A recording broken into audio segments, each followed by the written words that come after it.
I would hardly sleep ever. I'd hardly shower. Nicotine and marijuana and alcohol, cocaine. I started using crystal when I was 17. Meth-induced psychosis, was in addiction for about 8 years.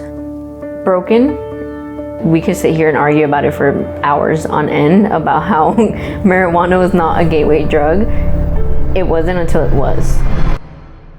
My family had found out that I was using, and when I tried to get sober on my own, I was able to stay off of crystal for about 20 days, but I was like replacing it with Coke.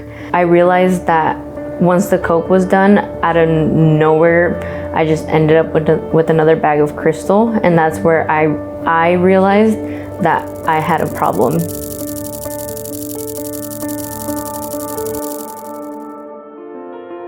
I heard about Shepherd's Door through a drug counselor that I got my freshman year of high school. I reached out to her for help, and she told me about Shepherd's Door. The reason I wanted to come to Shepherd's Door at the beginning, honestly, was because of the 5-week-long portion of it. What made me stay was when I got back into relationship with God. I think the more that I interacted with everybody and they stayed consistent the whole time, and I realized that, okay, these people actually have joy because they're in relationship with God. And then I started to change too, where I wasn't so angry anymore, so upset anymore, because I'm starting to feel the joy that like I have inside of me because of my relationship with God. I think my biggest fear was not knowing who I was gonna be, because my whole life was JJ was a pothead, JJ was an addict, JJ was depressed. Like, coming into Shepherd's Door, I couldn't be any of those things anymore. A lot of my healing was done through community. I run all the time. I'm a runner now.